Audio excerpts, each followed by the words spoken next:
ఓం గురుభ్యో నమః. నమో ఐశ్వర్యేశ్వరాయ నమః. నేను మన ఓం గురుభ్యో నమః ఎన్డిఎస్ ఎస్ట్రాలజీ సెంటర్ గ్రూప్ ద్వారా నేను ఆల్రెడీ 27 నక్షత్రాలు వాటికి సంబంధించినటువంటి ఆలయాల గురించి నేను ఒక మెసేజ్ చేయడం జరిగింది.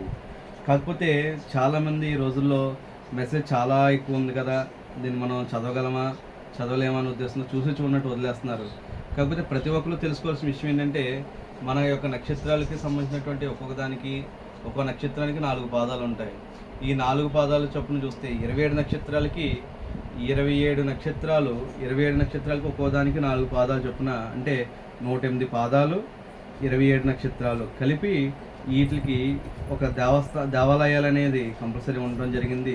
ఈ దేవాలయాల్లో ఏ దేవాలయాన్న ఏ యొక్క నక్షత్రాధిపతి అయితే ఉన్నాడో, ఏ నక్షత్రానికి ఏ పాదం అయితే మనం కలిగి ఉన్నామో, 1, 2, 3, 4 పాదాలు, ఇలా ఒక నక్షత్రానికి 4 పాదాలు కలిగి ఉంటాయి. ఈ 4 పాదాల వ్యక్తులు వెళ్ళి ఏ యొక్క దర్శనం చేసుకోవాలి, ఎక్కడ అభిషేకించాలి, ఇవన్నీ ఎక్కడ చేసుకుంటే మనకు సత్ఫలితాలు లభిస్తాయి అనే దానికోసం నేను ఈ వీడియో చేయడం జరుగుతుందని.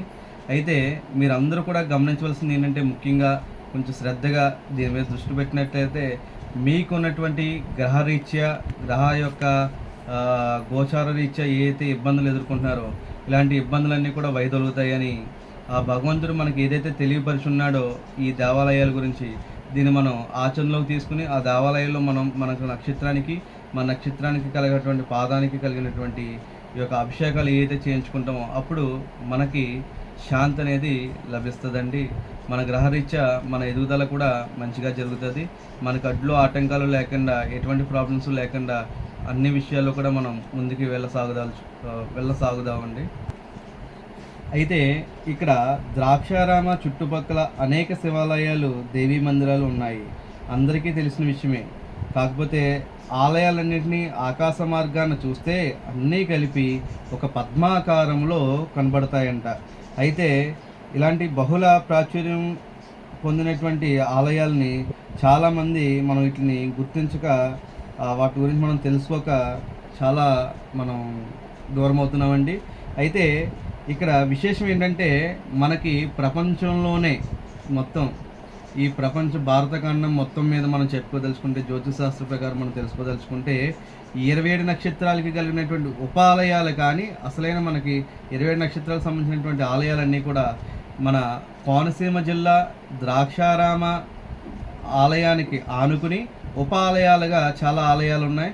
ఈ ఆలయాలన్నీ కూడా 27 నక్షత్రాలకి సంబంధించినటువంటి ఆలయాలుగా జ్యోతిశాస్త్రంలో పరిగణలోకి తీసుకోవడం జరిగింది.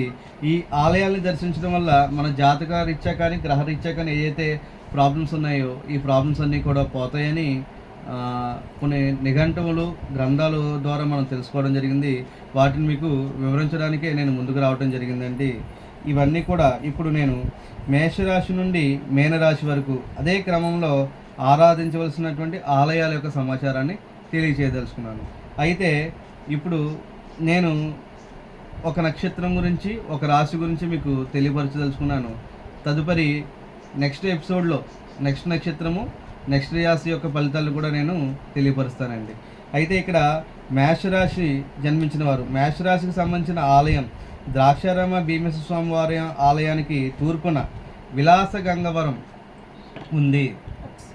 మనము అశ్విని నక్షత్రంలో 1వ పాదం, 2వ పాదం, 3వ పాదం, 4వ పాదం, ఈ 4 పాదాలకి సంబంధించినటువంటి ఉపాలయాలు ఏమైతే ఉన్నాయి, ఏ స్వామిని అయితే దర్శించాలి, ఏ స్వామికి ఏ అభిషేకం చేసుకోవాలనేది మీకు తెలియజేయదలుచుకున్నాను. తర్వాత మేషరాశిలో ఇక్కడ అశ్విని నక్షత్రంలో 1వ పాదంలో, అంటే మన బ్రహ్మపురి గ్రామం, ఈ బ్రహ్మపురి గ్రామంలో శ్రీ అన్నపూర్ణ సమేత విశ్వేశ్వర స్వామివారి ఆలయము కలదు.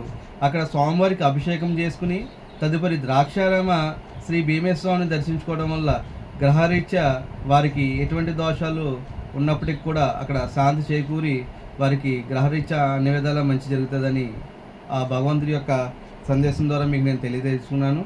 అలాగే 2వ పాదాన్ని జన్మించిన వారు, అశ్విని నక్షత్రాన్ని 2వ పాదాన్ని జన్మించిన వారు ఉట్రుమిల్లి శ్రీ బాల త్రిపుర సుందరి సమేత శ్రీ భీమేశ్వర స్వామివారి ఆలయం కలదు. అక్కడ అశ్విని నక్షత్రం 2వ పాదం జన్మించిన వారు అక్కడికి వెళ్ళి అభిషేకం చేసుకుని తదుపరి ద్రాక్షారామ భీమేశ్వర స్వామిని దర్శించుకుని రావటం చాలా శుభశ్రేయస్కరమని నేను తెలియజేయదలుచుకున్నాను. అలాగే 3వ పాదంలో జన్మించిన వారు కుయ్యేరు గ్రామానికి శ్రీ బాల త్రిపుర సుందరి సమేత శ్రీ మల్లేశ్వర స్వామివారి దేవస్థానం కలదు. అక్కడ వారికి అభిషేకం చేసుకుని తదుపరి ద్రాక్షారామ భీమస్వామిని దర్శించడం చాలా శుభశ్రేయస్కరమని మీకు తెలియజేసుకున్నాను.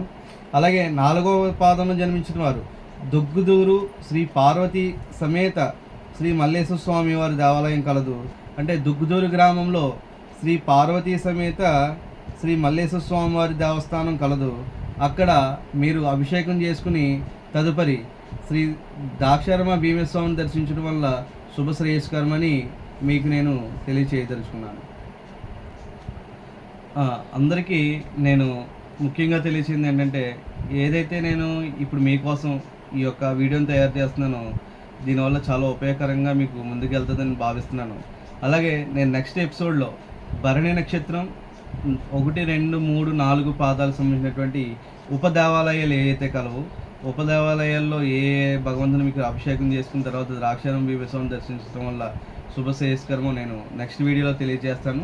కనుక మీ అందరికీ కూడా ఈ వీడియోని తప్పక మీరు స్వీకరిస్తారని నేను కోరుకుంటూ ఈరోజు సెలవు తీసుకుంటున్నాను.